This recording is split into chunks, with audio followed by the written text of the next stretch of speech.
তো বন্ধুরা, কয় রোজা গেল অবশ্যই কমেন্টে জানাবে। খেয়ে দিয়ে রিল্যাক্সে চলে আসছি তোমাদের সাথে বকর বকর করার জন্য। এই দেখো, আজকে আমি পেঁয়াজি ভাজছি। এটা কি ডালের বড়া পেঁয়াজি যেটাই বলো সেটাই করছি। এটা কিন্তু সেদ্ধ ডাল দিয়ে করছি। তারপরে করছি বুট ভুনা, যেটা আমি একবার করছি 7 দিন ভর খেতে হয়েছে। তো আমার বাসায় কিছু করলে সহজে ফুরায় না, মানুষ কম যেহেতু। তো তোমাদের কি অবস্থা অবশ্যই কমেন্টে জানাবে। যত রিল্যাক্সে তুমি ভয়েস দিবে, ভয়েসটা তত সুন্দর হবে। অত টেনশন করা যাবে না যা আছে কপালে। তো ভিডিও ভাইরাল করতে চাইলে অবশ্যই অন্যদের ভিডিও দেখতে হবে, কমেন্ট করতে হবে। আমার মতো যারা কমেন্ট করতে করতে করতে করতে একদম বিরক্ত হয়ে যাও, 2-3 দিন একটু অফ নিবা। আমি যেমন 2-3 দিন অফ করি, শুধু ভিডিও দেখি, কমেন্ট করি না।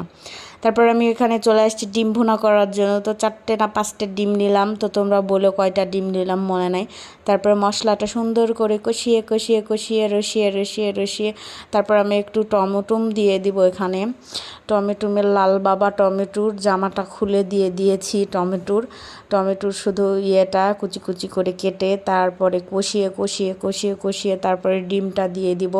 এই দেখো, 4টা ডিমই নিয়েছি আমি, ভুল বলিনি, আজকে 4টা ডিম দিয়ে দিলাম। তো রোজার মধ্যে মাছ মাংস এগুলো কিচ্ছু খেতে মন চায় না, ভর্তা দিয়ে ভাত খাওয়া যায়। তো সেহরিতে মানে ঘুম থেকে উঠে যে কি কষ্ট ভাতটা খাওয়া, কি বলবো। অন্য সময় ভাত খাওয়ার জন্য জিউটা হাঁসফাঁস করে, কিন্তু সেহরিতে খেতে মন চায় না। কি একটা মন, এই মনই তো মানে গিরগিটি আমাদের।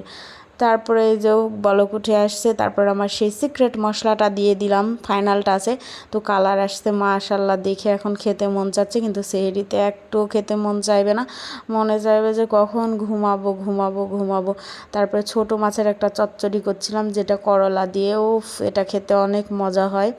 তো এটাও করছিলাম, এটা আমি হাত দিয়ে মেখে দিয়ে দিছিলাম। তারপরে আমি এখানে দুধের মধ্যে দিয়ে দিচ্ছিলাম, এটা হচ্ছে আমার বাপের বাড়ির খেজুরের রসের লালি গুড়, নলেন গুড়। এটা দিয়ে আমি কি রান্না করব আমার মনে নাই, দেখতে থাকো তো কি রান্না করি। তারপরে আমি একটু বেগুনি ভাজছিলাম, যেহেতু এগুলো করতেই হবে, রোজার মাস। আমি প্রতিদিন করি না, 2-1 দিন করে শখের বসে, যেহেতু আমার মেয়ে আছে, আমার ভাস্তি আছে, তো তাদের জন্য করতে হয়। ওরা যদি চায় খেতে তখন করি, তাছাড়া এগুলো আমি রোজা থেকে খেতে অতটা ভালো লাগে না। তো আজকের বেগুনিটাও অনেক মাশাল্লাহ ফুলকো ফুলকো ফুলকো ফুলকো ফুলকো হচ্ছে। তারপরে রুটিও ভেজে নিচ্ছিলাম। আজকে সেমাই রান্না করব, রুটি বানাবো। ওই দুধটা আমি গরম করছিলাম, মানে জাল দিচ্ছিলাম সেমাই করার জন্য। তারপরে এখানে কিশমিশ, বাদাম, পেস্তা বাদাম, কাঠবাদাম, কাজু নাই। তো এগুলো একটু হালকা করে ভেজে নিচ্ছিলাম। তারপর এর মধ্যে একটু ঘি দিয়ে দিব, দিয়ে ওটা ভেজে সেমাইয়ের উপরে দিব, এই যেন করছিলাম। আর এদিকে দেখছিলাম আমার রুটিটা কত দূর ভাজা হয়েছে।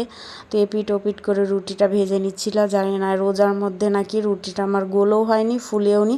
আর এই দিকে আমি দেখো এখানে ঘিটা অ্যাড করে দিলাম। এইভাবে এটা সেমাইয়ের উপরে দিলে এক করলে এমন জম্মের মজা হয় খাইতে, কি কইব বন্ধুরা। এই দেখো আমি দিয়ে দিলাম সেমাইয়ের উপরে, ওই দুধটা আমি ঢেলে দিয়েছিলাম, তারপরে এটা দিয়ে দিলাম। আজকে সেমাই রান্না পর্যন্তই, আল্লাহ হাফেজ।